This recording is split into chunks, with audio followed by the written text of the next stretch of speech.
ॐ नमो भगवते वासुदेवाय।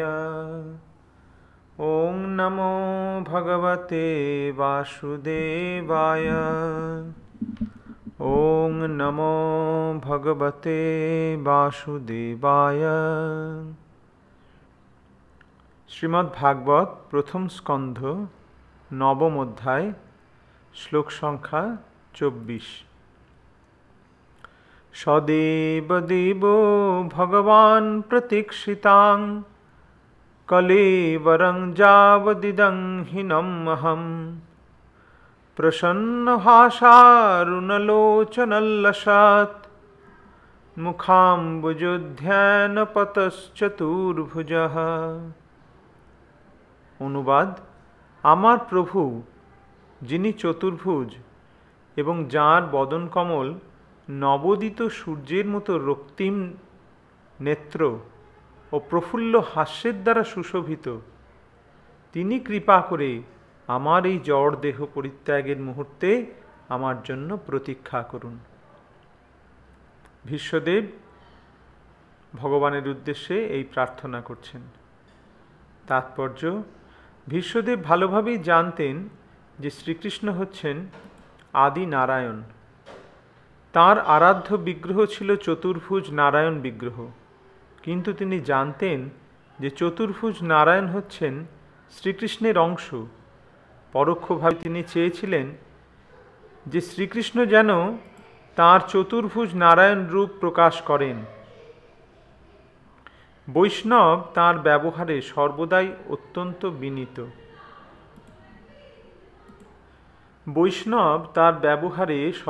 অত্যন্ত বিনীত। ভীষ্মদেব যে তাঁর দেহত্যাগের পর বৈকুণ্ঠধাম প্রাপ্ত হবেন তা সুনিশ্চিত ছিল। তথাপি একজন বিনীত বৈষ্ণব রূপে তিনি মনে করেছিলেন যে তাঁর বর্তমান দেহত্যাগের পর তিনি ভগবানকে আর দর্শন নাও করতে পারেন। তাই ভগবানের সুন্দর মুখমণ্ডল তাঁর দেহত্যাগের সময় দর্শন করতে অভিলাষ করেছিলেন। ভগবান যদিও স্থির নিশ্চিতভাবে প্রতিশ্রুতি দিয়েছেন যে তাঁর শুদ্ধ ভক্ত তাঁর ধামে প্রকাশ করবেন, তথাপি বৈষ্ণব কখনো গর্ববোধ করেন না।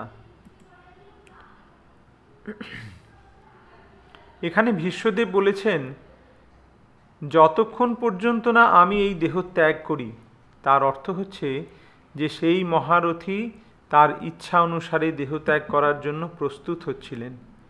তিনি প্রকৃতির নিয়মের দ্বারা বাধ্য ছিলেন না। তিনি এতই শক্তিশালী ছিলেন যে যতদিন ইচ্ছা তিনি তার সেই শরীরে থাকতে পারতেন।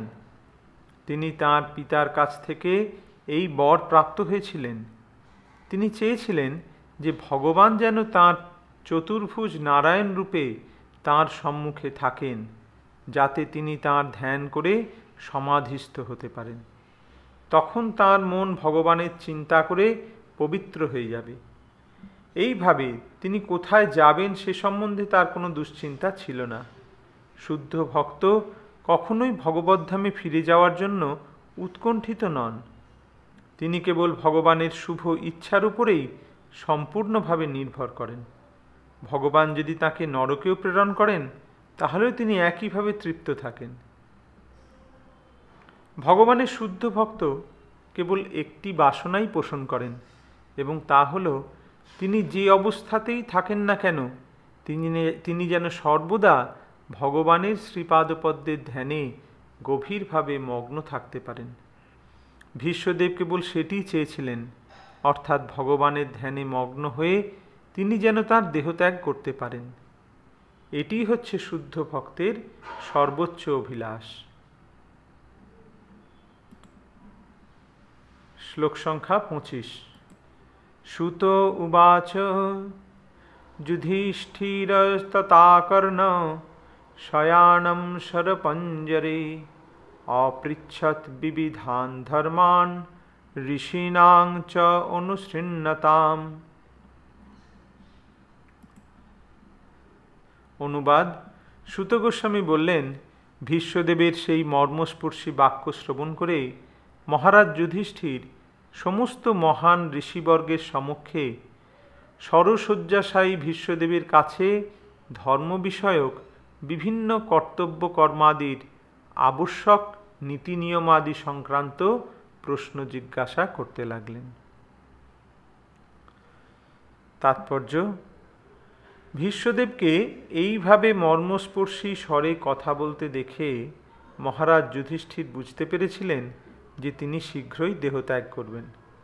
ভগবান শ্রীকৃষ্ণ তখন মহারাজ যুধিষ্ঠিরকে অনুপ্রাণিত করেছিলেন তিনি যেন ধর্মতত্ত্ব সম্বন্ধে তাকে প্রশ্ন করেন।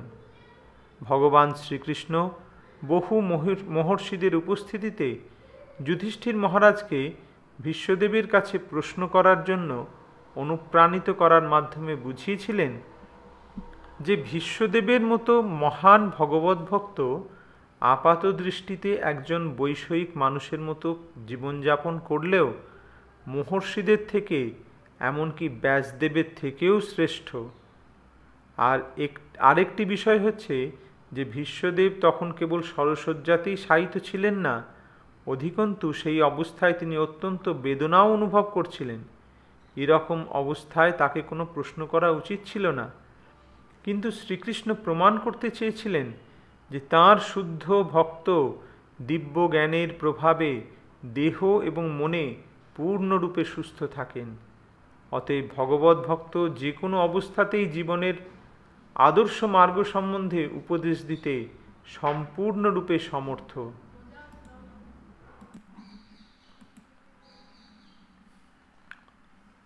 যুধিষ্ঠির মহারাজও চেয়েছিলেন যে সেখানে উপস্থিত ব্যক্তিরা যারা ভীষ্মদেবের থেকে অধিক বিজ্ঞ বলে মনে হয়েছিল তাদের প্রশ্ন না করে ভীষ্মদেবের দ্বারাই তাঁর জটিল প্রশ্নগুলির সমাধান করেন। সে সবই হয়েছিল মহান চক্রধারী ভগবান শ্রীকৃষ্ণের ব্যবস্থাপনায়, যিনি সর্বদাই তাঁর ভক্তের মহিমা স্থাপন করেন। পিতা চান যে তাঁর পুত্র যেন তাঁর থেকেও অধিক খ্যাতি লাভ করে। ভগবান বিশেষ দৃঢ়তা সহকারে ঘোষণা করেছেন যে তাঁর ভক্তের পূজা তাঁর পূজা থেকেও অধিক গুরুত্বপূর্ণ। শ্লোক সংখ্যা ২৬। শ্লোক সংখ্যা ২৬। পুরুষো স্বভাব বিহিতান যথা বর্ণম যথাশ্রমম বৈরাগ্য রাগ উপাধিভ্যাম আমনাত উভয়লক্ষণাং। অনুবাদ: মহারাজ যুধিষ্ঠিরের অনুসন্ধিৎসায় ভীষ্মদেব প্রথম মানুষের জীবনের স্বভাব ও যোগ্যতা অনুসারে সমস্ত বর্ণ এবং আশ্রম বিভাগের সংজ্ঞা বিবৃত করলেন। তারপর তিনি যথাক্রমে দুই শ্রেণী বিভাগের মাধ্যমে অনাসক্তির প্রতিরোধী ক্রিয়া এবং আসক্তির অন্তঃক্রিয়ার বর্ণনা করলেন। তাৎপর্য: স্বয়ং ভগবান কর্তৃক শ্রীমদ্ ভগবদ্ গীতায় প্রদত্ত চতুর্বর্ণ এবং চতুরাশ্রমের ধারণা মানুষের দিব্য গুণাবলী বৃদ্ধি করার জন্য, যাতে তারা তাদের চিন্ময় স্বরূপ অবগত হতে পারে এবং তার ফলে ভববন্ধন বা বদ্ধ জীবন থেকে মুক্ত হতে পারে। প্রায় সবকটি পুরাণেই এই বিষয়টি একইভাবে বর্ণিত হয়েছে এবং মহাভারতের শান্তি পর্বের ৬০তম অধ্যায় থেকে ভীষ্মদেব কর্তৃক তা বিস্তারিতভাবে বর্ণিত হয়েছে। সভ্য মানুষদের জন্য বর্ণাশ্রম ধর্মের নির্দেশ দেওয়া হয়েছে, যাতে তারা সার্থকভাবে মানব জীবনে পূর্ণতা লাভের শিক্ষা গ্রহণ করতে পারে। আত্মোপলব্ধি, আহার, নিদ্রা, ভয় এবং মৈথুনে রত নিম্নস্তরের পশু জীবন থেকে ভিন্ন। ভীষ্মদেব সমস্ত মানুষের জন্য ৯টি গুণের উপদেশ দিয়েছেন। এই ৯টি গুণ খুব গুরুত্বপূর্ণ: ক্রোধ না করা, মিথ্যা কথা না বলা, সম্পদ সমানভাবে বিতরণ করা, ক্ষমা করা, বিবাহিত পত্নীর মাধ্যমেই কেবল সন্তান উৎপাদন করা, মন এবং শরীরে শুদ্ধ থাকা, কারো প্রতি শত্রু ভাব পোষণ না করা, সরল হওয়া এবং ভৃত্য ও আশ্রিতদের পালন করা। যদি কারো উপরোক্ত প্রাথমিক গুণগুলি না থাকে তাহলে তাকে সভ্য বলা যায় না। আর তাছাড়া ব্রাহ্মণ অর্থাৎ বুদ্ধিমান মানুষ, ক্ষত্রিয়, বৈশ্য এবং শূদ্রদের অবশ্য কর্তব্য হচ্ছে বৈদিক শাস্ত্রে বর্ণিত তাদের বৃত্তি অনুসারে বিশেষ গুণাবলী অর্জন করা। বুদ্ধিমান শ্রেণী বা ব্রাহ্মণদের সবচাইতে গুরুত্বপূর্ণ গুণ হচ্ছে ইন্দ্রিয় সংযম করা। এটি নৈতিক জীবনের ভিত্তি। বিবাহিত পত্নীর সঙ্গেও যৌন সংযোগ সুনিয়ন্ত্রিতভাবে সম্পাদিত হওয়া আবশ্যক এবং তার ফলে আপনা থেকেই পরিবার নিয়ন্ত্রণ করা হবে। বুদ্ধিমান মানুষ যদি বৈদিক জীবনযাত্রার ধারা অনুসরণ না করে তাহলে তার মহান যোগ্যতার অপব্যবহার হয়। অর্থাৎ তার কর্তব্য হচ্ছে নিষ্ঠা সহকারে বৈদিক শাস্ত্র অধ্যয়ন করা, বিশেষ করে শ্রীমদ্ ভাগবত এবং শ্রীমদ্ ভগবদ্ গীতা। বৈদিক জ্ঞান লাভ করার জন্য এমন কোনো ব্যক্তির শরণাগত হওয়া উচিত যিনি সম্পূর্ণরূপে ভগবৎ ভক্তিতে যুক্ত। শাস্ত্রে যে সমস্ত কর্ম করতে নিষেধ করা হয়েছে সেগুলি তার কোনো মতেই আচরণ করা উচিত নয়। কোনো ব্যক্তি যদি মদ্যপান করে অথবা ধূমপান করে তাহলে সে শিক্ষক হতে পারে না। আধুনিক শিক্ষা ব্যবস্থায় শিক্ষকের পুঁথিগত বিদ্যারই বিচার করা হয়। আধুনিক শিক্ষা ব্যবস্থায় শিক্ষকের পুঁথিগত বিদ্যারই বিচার করা হয়, তার নৈতিক জীবনের কথা বিবেচনা করা হয় না। তাই শিক্ষার ফলস্বরূপ উন্নত বুদ্ধিমত্তার নানা রকম অপব্যবহার হচ্ছে। ক্ষত্রিয় বা শাসক শ্রেণীর সদস্যদের দান করার জন্য এবং কোনো পরিস্থিতিতেই দান গ্রহণ না করার জন্য বিশেষভাবে উপদেশ দেওয়া হয়েছে। ক্ষত্রিয় বা শাসক শ্রেণী তারা দান করবে, তারা দান গ্রহণ করবে না। আধুনিক প্রশাসকেরা রাজনৈতিক কার্যের জন্য দান গ্রহণ করে থাকে, কিন্তু কোনো রাষ্ট্রীয় উৎসবে নাগরিকদের কোনো কিছু দান করে না। এটি বৈদিক শাস্ত্র নির্দেশের ঠিক বিপরীত অবস্থা। শাসকবর্গকে শাস্ত্রজ্ঞান সম্পন্ন হতে হয়, কিন্তু তাদের কখনো শিক্ষকের বৃত্তি অবলম্বন করা উচিত নয়। শাসকবর্গকে শাস্ত্রজ্ঞান সম্পন্ন হতে হয়, কিন্তু তাদের কখনো শিক্ষকের বৃত্তি অবলম্বন করা উচিত নয়। শাসকদের কখনো অহিংসা হওয়ার অভিনয় করা উচিত নয়, যার ফলে তারা নরকগামী হবে। শাসক অর্থাৎ যারা ক্ষত্রিয় তারা দেশ শাসনের জন্য তারা হিংসার আচরণ করতে পারে, অহিংসার অভিনয় করা তাদের উচিত নয়। অর্জুন যখন কুরুক্ষেত্রের যুদ্ধক্ষেত্রে অহিংস কাপুরুষ হতে চেয়েছিলেন, ভগবান শ্রীকৃষ্ণ তখন তাকে কঠোরভাবে তিরস্কার করেছিলেন। এইভাবে অহিংসার বৃত্তি গ্রহণ করার জন্য ভগবান অর্জুনকে অনার্য বা অসভ্য বলে অভিহিত করেছিলেন। অর্থাৎ যারা শাসকবর্গ তারা রাজ্য শাসনের জন্য হিংসার আশ্রয় নিতে পারবে, তারা অহিংস হলে চলবে না। শাসকবর্গকে অবশ্যই সামরিক শিক্ষায় শিক্ষিত হতে হবে। কাপুরুষদের কখনো কেবল জনসাধারণের ভোটের ভিত্তিতে রাষ্ট্রপতির পদে অধিষ্ঠিত করা উচিত নয়। প্রাচীনকালে রাজারা সকলেই ছিল বীর পুরুষ এবং তাই ক্ষত্রিয় রাজার বৃত্তিগত কর্তব্য সম্বন্ধে যদি যথাযথভাবে শিক্ষা দেওয়া যায় তাহলে রাজতন্ত্রের মাধ্যমে রাষ্ট্র শাসন করা যেতে পারে। ক্ষত্রিয় রাজার বৃত্তিগত কর্তব্য সম্বন্ধে অর্থাৎ ক্ষত্রিয় রাজাদের বৃত্তি কীরকম হবে সেই সম্বন্ধে যদি যথাযথভাবে শিক্ষা দেওয়া যায় তাহলে রাজতন্ত্রের মাধ্যমে রাষ্ট্র শাসন করা যেতে পারে। যুদ্ধে রাজা অথবা রাষ্ট্রপতির শত্রুর দ্বারা আঘাতপ্রাপ্ত না হয়ে গৃহে প্রত্যাবর্তন করা উচিত নয়। এখনকার তথাকথিত সমস্ত রাজারা যুদ্ধক্ষেত্রে পর্যন্ত যায় না। মিথ্যা রাষ্ট্রীয় প্রতিষ্ঠার আশায় তারা সামরিক শক্তিকে কৃত্রিমভাবে অনুপ্রাণিত করতে অত্যন্ত দক্ষ।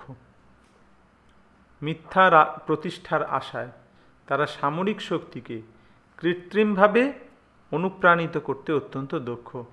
শাসক শ্রেণী যখনই বৈশ্য এবং শূদ্রে পরিণত হয় তখন সমগ্র রাষ্ট্র ব্যবস্থা দূষিত হয়ে যায়। শাসক শ্রেণী যখন বৈশ্য এবং শূদ্রে পরিণত হয়, রাজা যদি বৈশ্য আর শূদ্র হয়ে যায় তাহলে সমগ্র রাষ্ট্র ব্যবস্থা দূষিত হয়ে যায়। বৈশ্য বা ব্যবসায়ী সম্প্রদায়ের সদস্যদের বিশেষভাবে উপদেশ দেওয়া হয়েছে গাভীদের রক্ষা করার জন্য। গোরক্ষা মানে হচ্ছে দুগ্ধজাত পদার্থ, অর্থাৎ দধি এবং মাখন উৎপাদন বৃদ্ধি করা। বৈদিক জ্ঞানে শিক্ষাপ্রাপ্ত হয়ে তার ভিত্তিতে কৃষিকার্য এবং খাদ্যদ্রব্যের বিতরণ এবং সেই সঙ্গে দান করা হচ্ছে ব্যবসায়ী সম্প্রদায়ের প্রধান কর্তব্য। ক্ষত্রিয়দের যেমন নাগরিকদের রক্ষা করার দায়িত্ব দেওয়া হয়েছে, তেমনি বৈশ্যদের পশুদের রক্ষা করার দায়িত্ব দেওয়া হয়েছে। পশুদের কখনো হত্যা করা উচিত নয়। এই প্রকার পশু হত্যা বর্বর সমাজের লক্ষণ। মানুষদের জন্য কৃষিজাত দ্রব্য, ফল এবং দুধ হচ্ছে আদর্শ খাদ্য এবং তা পর্যাপ্ত রূপে পাওয়া যায়। মানব সমাজের কর্তব্য গৃহপালিত পশুদের রক্ষার ব্যাপারে অধিক মনোযোগ দেওয়া। শ্রমিক সম্প্রদায়ের উৎপাদন শক্তি যখন কলকারখানায় ব্যবহার করা হয় তখন তার অপব্যবহার হয়। বিভিন্ন প্রকার কলকারখানাগুলি কখনো মানুষের অপরিহার্য প্রয়োজনীয় দ্রব্য যেমন চাল, গম, শস্য, দুধ, ফল এবং শাকসবজি উৎপাদন করতে পারে না। যন্ত্রপাতি এবং অস্ত্রশস্ত্র উৎপাদনের ফলে এক শ্রেণীর স্বার্থপর ব্যক্তিদের কৃত্রিম জীবনযাত্রার মান বর্ধিত হয়।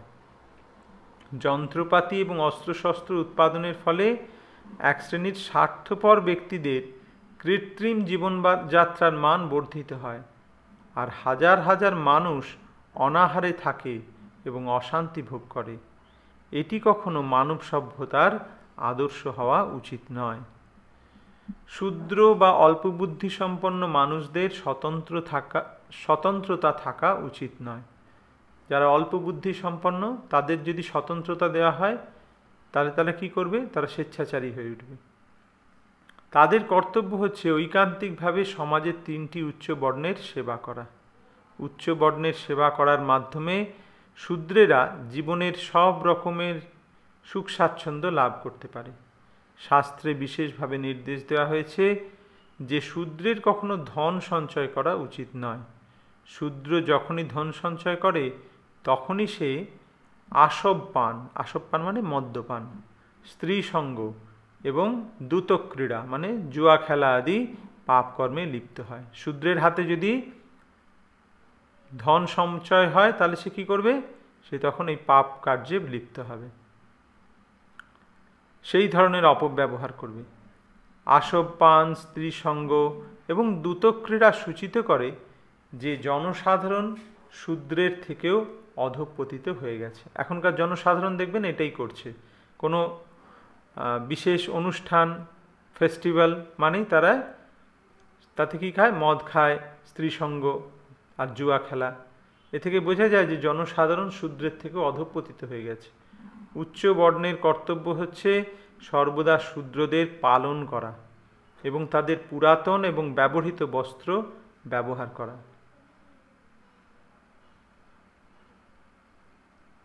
উচ্চ বর্ণের কর্তব্য হচ্ছে সর্বদা শূদ্রদের পালন করা এবং তাদের পুরাতন এবং ব্যবহৃত বস্ত্র সরবরাহ করা। শূদ্রদের বস্ত্র সরবরাহ করবে কারা? উচ্চ বর্ণের লোকেরা।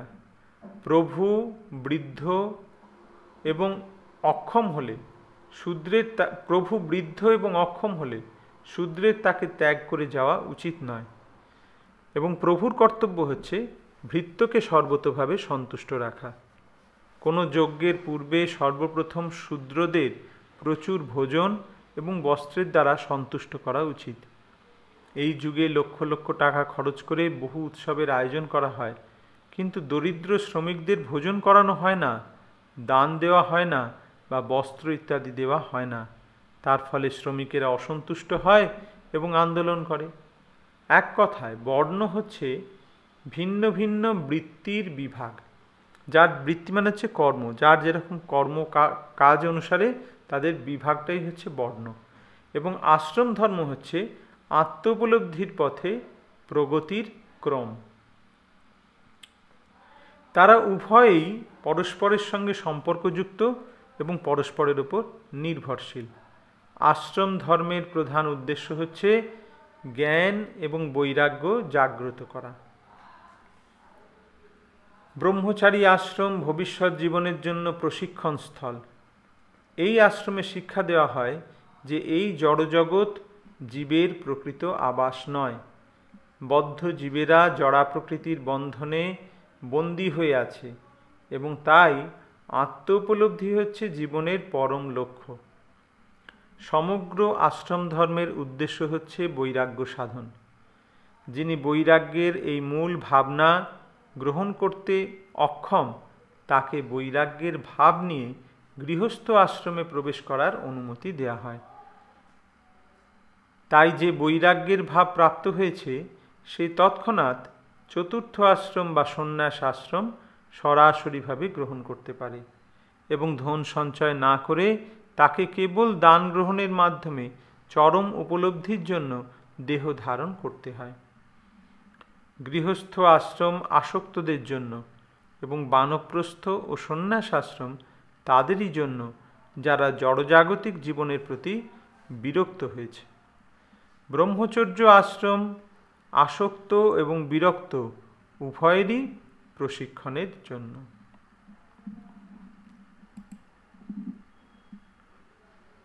শ্লোক সংখ্যা 27। দান ধর্মান রাজধর্মান মোক্ষধর্মান বিভাগশঃ স্ত্রী ধর্মান ভগবদ্ধর্মান সমাসব্যাসযোগতঃ। অনুবাদ: তারপর তিনি অর্থাৎ ভীষ্মদেব তিনি বিভাগ অনুসারে দান ধর্ম, রাজধর্ম এবং মোক্ষ ধর্মসমূহ ব্যাখ্যা করলেন। তারপর তিনি স্ত্রীলোক এবং ভক্তদের কর্তব্য কর্মাদি সংক্ষিপ্ত এবং বিস্তারিত দুভাবেই বর্ণনা করলেন।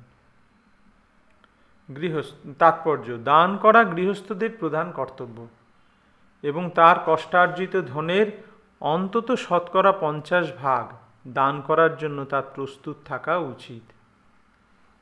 ব্রহ্মচারী বা শিক্ষার্থীর কর্তব্য হচ্ছে আত্মত্যাগ, গৃহস্থের কর্তব্য দান করা এবং বানপ্রস্থী ও সন্ন্যাসীর কর্তব্য হচ্ছে কৃচ্ছ সাধন ও তপশ্চর্যা অনুশীলন করা। আশ্রম জীবনে বা আত্মোপলব্ধির পথে জীবনের বিভাগসমূহে এগুলি হচ্ছে সাধারণ কর্তব্য। ব্রহ্মচর্য জীবনে যথেষ্ট শিক্ষা দেওয়া হয়, যার ফলে হৃদয়ঙ্গম করা যায় যে জগতের সব কিছুই পরমেশ্বর ভগবানের সম্পদ। তাই কেউই এই পৃথিবীর কোনো কিছুই নিজের সম্পত্তি বলে দাবি করতে পারে না। তাই গৃহস্থ আশ্রমের মানুষদের, যাদের মৈথুন সুখ উপভোগের এক প্রকার অনুমতি দেওয়া হয়েছে, তাদের ভগবানের সেবায় দান করা অবশ্য কর্তব্য। ভগবানের শক্তি থেকেই সকলে শক্তিপ্রাপ্ত হয়। তাই সেই শক্তির ফলস্বরূপ সমস্ত ক্রিয়া ভগবানের দিব্য প্রেমময়ী সেবারূপে ভগবানকে অর্পণ করা উচিত। তাই সেই শক্তির ফলস্বরূপ সমস্ত ক্রিয়া ভগবানের দিব্য প্রেমময়ী সেবারূপে ভগবানকে অর্পণ করা উচিত। নদী যেমন মেঘের মাধ্যমে সমুদ্র থেকে জল সংগ্রহ করে পুনরায় সমুদ্রে গিয়ে মিলিত হয়, তেমনি পরমেশ্বর ভগবানের শক্তির উৎস থেকে লব্ধ আমাদের শক্তি ভগবানকেই ফিরিয়ে দিতে হবে। সেটি হচ্ছে আমাদের শক্তির সার্থকতা। তাই ভগবান শ্রীমদ্ ভগবদ্গীতায় 9ম অধ্যায়ে 27 নম্বর শ্লোকে বলেছেন যে আমরা যা কিছু কার্য করি, যে কোনো তপস্যা করি, যে কোনো যজ্ঞ অনুষ্ঠান করি, যা কিছু খাই এবং যা কিছু দান করি, তা সবই যেন ভগবানকে নিবেদন করা অবশ্য কর্তব্য। সেটি আমাদের ধার করা শক্তির যথার্থ সদ্ব্যবহারের পন্থা। যখন আমাদের শক্তি এইভাবে আমরা ব্যবহার করি, তখন আমাদের শক্তি জড়জাগতিক কলুষ থেকে মুক্ত হয়। এইভাবে আমরা ভগবানের সেবা করার স্বাভাবিক জীবন লাভ করার যোগ্য হই। রাজধর্ম রাজনৈতিক কর্তৃত্ব লাভের জন্য আধুনিক কূটনীতি থেকে ভিন্ন এক মহান বিজ্ঞান। রাজধর্ম রাজনৈতিক কর্তৃত্ব লাভের জন্য আধুনিক কূটনীতি থেকে ভিন্ন এক মহান বিজ্ঞান। এই পন্থার মাধ্যমে রাজাদের শিক্ষা দেয়া হতো একজন সাধারণ কর সংগ্রাহক না হয়ে একজন দানবীর হওয়ার। রাজাকে শিক্ষা দেয়া হতো যে সে শুধু কর সংগ্রহ করবে না, সে দানবীর হবে, সে দান করবে প্রজাদের। তাদের শিক্ষা দেয়া হতো প্রজাদের সমৃদ্ধির জন্যই কেবল বিভিন্ন প্রকার যজ্ঞ অনুষ্ঠান করার। প্রজাদের মুক্তি লাভের পথে পরিচালিত করা ছিল রাজার সবচাইতে বড় কর্তব্য। পিতা, গুরু এবং রাজাকে কখনোই তাদের ওপর নির্ভরশীল ব্যক্তিদের জন্ম, মৃত্যু, জরা, ব্যাধির বন্ধন থেকে মুক্তির পথে পরিচালিত করার বিষয়ে উদাসীন বা দায়িত্বহীন হওয়া উচিত নয়। পিতা, গুরু এবং রাজার উচিত হচ্ছে তার উপর নির্ভরশীল যারা, যেমন পিতার উপর নির্ভরশীল হচ্ছে তার পুত্র, কন্যা, গুরুরও তাই, তার শিষ্য, রাজার হচ্ছে তার প্রজা, যারা তার উপর নির্ভরশীল, তাদেরকে এই জন্ম, মৃত্যু, জরাব্যাধির বন্ধন থেকে মুক্ত করার দায়িত্ব তাদের নিতে হবে। সেই ব্যাপারে তারা উদাসীন হলে চলবে না। যখন এই প্রাথমিক কর্তব্য যথাযথভাবে সম্পাদিত হয়, তখন আর জনসাধারণের দ্বারা রচিত গণতান্ত্রিক সরকারের প্রয়োজন হয় না। রাজা যদি এই কাজটা ঠিকভাবে করে, তাহলে এই ভোটের মাধ্যমে গণতান্ত্রিক সরকার প্রয়োজন হয় না। আধুনিক যুগে ভোট আদায় করার মাধ্যমে সাধারণ মানুষ প্রশাসনিক পদ অধিকার করে, কিন্তু রাজাদের প্রাথমিক কর্তব্য সম্বন্ধে তারা কখনো কোনো রকম শিক্ষা লাভ করে না এবং সকলের পক্ষে সেই শিক্ষা লাভ করা সম্ভবও নয়। এই পরিস্থিতিতে অনভিজ্ঞ প্রশাসকেরা প্রজাদের সর্বতোভাবে সুখী করার পরিবর্তে এক ভয়ঙ্কর বিশৃঙ্খলা সৃষ্টি করে। এই সমস্ত অনভিজ্ঞ প্রশাসকেরা ধীরে ধীরে চোর এবং প্রবঞ্চকে পরিণত হয় এবং সর্বতোভাবে অকেজো এক ভারাক্রান্ত সরকার পরিচালনার জন্য ক্রমাগত কর বৃদ্ধি করতে থাকে। এরা কি হয়, এই ধরনের প্রশাসকেরা তার প্রজাদের সুখী করতে পারে না, কর বাড়াতে থাকে শুধু। প্রকৃতপক্ষে যোগ্য ব্রাহ্মণদের কর্তব্য হচ্ছে মনুসংহিতা এবং পরাশর মুনির ধর্মশাস্ত্র আদি শাস্ত্রের ভিত্তিতে রাজাদের যথাযথভাবে রাজ্য শাসন করার জন্য উপদেশ দেওয়া। যোগ্য ব্রাহ্মণদের কর্তব্য এটা। মনুসংহিতার ভিত্তিতে এবং পরাশর মুনির ধর্মশাস্ত্রের ভিত্তিতে রাজাদের যথাযথভাবে উপদেশ দেওয়া যে কীভাবে রাজ্য শাসন করতে হবে। একজন যথার্থ রাজা সাধারণ জনগণের আদর্শ, এবং রাজা যদি পুণ্যবান, ধর্মপরায়ণ, বীর্যবান এবং উদার হন, তাহলে নাগরিকেরা তাকে অনুসরণ করে। এই প্রকার রাজা কখনোই প্রজাদের অর্থে প্রতিপালিত একজন অলস কামুক ব্যক্তি নয়। পক্ষান্তরে তিনি সর্বদা চোর এবং দস্যুদের হত্যা করতে প্রস্তুত থাকেন। পুণ্যাত্মা রাজারা কখনোই অর্থহীন অহিংসার নামে দস্যু এবং চোরদের প্রতি কৃপাপরায়ণ হন না। তারা তাদের এমনভাবে দণ্ডদান করতেন যাতে ভবিষ্যতে কেউ সেরকম অপকর্ম করতে সাহস না করে। আজকাল যেমন চোর এবং ডাকাতেরা রাজ্য পরিচালনা করে, তখন তা মোটেই হতো না। আজকাল যেমন চোর এবং ডাকাতেরা রাজ্য পরিচালনা করে, তখন তা মোটেই হতো না। কর সংগ্রহের পন্থা ছিল অত্যন্ত সরল, কাউকে কখনো জোর করা হতো না এবং পরের সম্পত্তিতে অবৈধভাবে হস্তক্ষেপ করা হতো না। প্রজাদের উৎপাদনের 1/4 গ্রহণ করার অধিকার রাজার ছিল। রাজা প্রজাদের সম্পত্তির 1/4 দাবি করতে পারতেন। প্রজারাও তা দিতে নারাজ হতো না, কেননা পুণ্যাত্মা রাজা এবং ধর্মীয় ঐক্যের ফলে শস্য, ফল, ফুল, রেশম, সুতা, দুধ, মণিরত্ন, ধাতু ইত্যাদি প্রাকৃত সম্পদ যথেষ্ট পরিমাণে উৎপাদন হতো। তাই জড়জাগতিক দিক দিয়ে কেউই অসুখী ছিল না। প্রজারা কৃষি এবং পশুধনে সমৃদ্ধ ছিল, তাই তাদের যথেষ্ট শস্য, ফল এবং দুধ ছিল, এবং তাদের সাবান, প্রসাধন, সিনেমা এবং মদিরালয়ের কোনো রকম কৃত্রিম প্রয়োজন হতো না। রাজাকে দেখতে হতো যে মানুষের সঞ্চিত শক্তি যাতে যথাযথভাবে ব্যবহৃত হয়। মানব শক্তির উদ্দেশ্য হচ্ছে আত্মোপলব্ধি। মানব শক্তির উদ্দেশ্য হচ্ছে আত্মোপলব্ধি, পশু প্রবৃত্তিগুলির চরিতার্থতা নয়। সরকারের সমস্ত পরিকল্পনা এই বিশেষ উদ্দেশ্য সাধনের জন্যই ছিল। সেই জন্য রাজা যথাযথভাবে মন্ত্রীদের মনোনয়ন করতেন। রাজা মন্ত্রীদের মনোনয়ন করতেন, ভোটের ভিত্তিতে নয়। মন্ত্রীদের, সেনাপতিদের, এমনকি সাধারণ সৈনিকদেরও মনোনয়ন করা হতো ব্যক্তিগত যোগ্যতার ভিত্তিতে, এবং তাদের পদে নিযুক্ত হওয়ার পূর্বে রাজা তাদের পর্যবেক্ষণ করতেন। রাজা বিশেষভাবে সতর্ক থাকতেন যাতে তপস্বীদের বা পারমার্থিক জ্ঞান অর্জনের জন্য যারা সব কিছু ত্যাগ করেছেন তাদের যেন কখনো কোনো রকম অশ্রদ্ধা না করা হয়। রাজা ভালোভাবে জানতেন যে পরমেশ্বর ভগবান কখনো তার অনন্য ভক্তের অপমান সহ্য করতে পারেন না।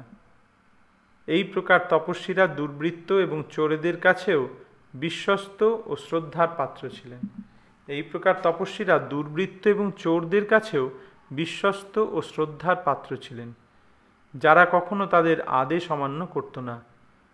রাজা অশিক্ষিত, অসহায় এবং বিধবাদের বিশেষ সুরক্ষা প্রদান করতেন। শত্রুর আক্রমণের পূর্বে প্রতিরক্ষার বিশেষ ব্যবস্থা অবলম্বন করা হতো। কর গ্রহণের প্রথা ছিল অত্যন্ত সরল এবং তার অপব্যয় করা হতো না। পক্ষান্তরে তার দ্বারা রাষ্ট্রের অর্থনৈতিক ভিত্তি সুদৃঢ় হতো। পৃথিবীর সমস্ত প্রান্ত থেকে সৈন্য সংগ্রহ করা হতো এবং বিশেষ কর্তব্য সম্পাদনের জন্য তাদের শিক্ষা দেওয়া হতো। মুক্তিলাভের উদ্দেশ্যে কাম, ক্রোধ, লোভ, মোহ, মদ এবং মাৎসর্য জয় করতে হতো। ক্রোধ জয় করার জন্য ক্ষমা করতে শিখতে হয়। ক্রোধকে জয় করতে গেলে ক্ষমা শিখতে হবে। অবৈধ বাসনা থেকে মুক্ত হওয়ার জন্য ভবিষ্যতের পরিকল্পনা করার প্রবণতা ত্যাগ করতে হয়। অবৈধ বাসনা থেকে মুক্ত হওয়ার জন্য ভবিষ্যতের পরিকল্পনা করার প্রবণতা ত্যাগ করতে হয়। যে আমি ভবিষ্যতে এই করব, ওই করব, আমরা যদি এইভাবে পরিকল্পনা করতে থাকি ভবিষ্যতে, তাহলে কি হবে, আমাদের অবৈধ বাসনা আমাদের আসবে, যে সেইটাতে যে বাধা সৃষ্টি করছে সেটাকে সরিয়ে দেওয়া, সেই অবৈধ বাসনা সৃষ্টি হবে। আধ্যাত্মিক অনুশীলনের দ্বারা নিদ্রা জয় করা যায়, সহিষ্ণুতার দ্বারা লোভ জয় করা যায়, বিভিন্ন রোগের উৎপাত প্রতিহত করা যায়, নিয়ন্ত্রিত আহারের দ্বারা, আত্মসংযমের দ্বারা মিথ্যা আশা থেকে মুক্ত হওয়া যায়, এবং অসৎসঙ্গ ত্যাগ করার ফলে অর্থের অপব্যয় বন্ধ করা যায়। যোগ অনুশীলনের ফলে ক্ষুধা এবং তৃষ্ণা নিয়ন্ত্রণ করা যায়। জগতের অনিত্যতা সম্বন্ধে জ্ঞান আহরণের ফলে বিষয় তৃষ্ণা নিবারণ করা যায়। বিহ্বলতা জয় করা যায় খুব ভোরে শয্যা ত্যাগ করার দ্বারা, এবং তথ্য নির্ধারণ করার মাধ্যমে মিথ্যা তর্ক জয় করা যায়। মৌনতা এবং গাম্ভীর্যের দ্বারা বাচালতা বর্জন করা যায়, এবং বীর্যের দ্বারা ভয় জয় করা যায়। আত্ম অনুশীলনের দ্বারা পূর্ণ জ্ঞান লাভ করা যায়। প্রকৃতপক্ষে মুক্তি লাভের জন্য কাম, লোভ, ক্রোধ, স্বপ্ন ইত্যাদি থেকে মুক্ত হওয়া অবশ্য কর্তব্য। স্ত্রীদের পুরুষের অনুপ্রেরণার উৎস বলে মনে করা হতো। প্রকৃতপক্ষে স্ত্রীলোকেরা পুরুষদের থেকে অধিক শক্তিশালী জুলিয়াস সিজার ক্লিওপেট্রার বশীভূত ছিল। এই প্রকার শক্তিশালী স্ত্রীলোকেরা লজ্জার দ্বারা নিয়ন্ত্রিত হয়, তাই লজ্জা স্ত্রীলোকদের ভূষণ। একবার এই নিয়ন্ত্রণ শিথিল হয়ে গেলে স্ত্রীলোকেরা ব্যভিচারের দ্বারা সমাজে মহা উৎপাতের সৃষ্টি করে। ব্যভিচারের অর্থ হচ্ছে বর্ণসংকট নামক অবাঞ্ছিত সন্তান উৎপাদন, যা পৃথিবীতে বিশৃঙ্খলার সৃষ্টি করে। ভীষ্মদেবের উপদেশের শেষ বিষয়টি ছিল ভগবানকে প্রসন্ন করার পন্থা। প্রতিটি জীবই ভগবানের নিত্য দাস, এবং জীব যখন সে কথা ভুলে যায় তখন সে ভবসাগরে পতিত হয়। ভগবানের প্রসন্নতা বিধানের সরল পন্থা, বিশেষ করে গৃহস্থদের পক্ষে গৃহে ভগবানের শ্রীবিগ্রহের প্রতিষ্ঠা করা। শ্রীবিগ্রহে মনকে একাগ্রীভূত করে দৈনন্দিন কার্য সম্পাদন করা যায়। গৃহে অর্চা বিগ্রহের পূজা, ভক্তের সেবা, শ্রীমদ্ ভাগবত শ্রবণ, পবিত্র স্থানে বাস এবং ভগবানের নাম কীর্তন, এই সমস্ত কার্যগুলি সম্পাদন করতে বহু অর্থ ব্যয় করতে হয় না, অথচ তার দ্বারা ভগবানের প্রসন্নতা বিধান করা যায়। এইভাবে এই বিষয়ে পিতামহ তার পৌত্রদের উপদেশ দিয়েছিলেন। এখানে 27 নম্বর শ্লোক শেষ হলো। আগামীকাল আমরা এরপর থেকে আবার পাঠ করব। হরে কৃষ্ণ কৃষ্ণ কৃষ্ণ হরে হরে, হরে রাম রাম রাম হরে হরে।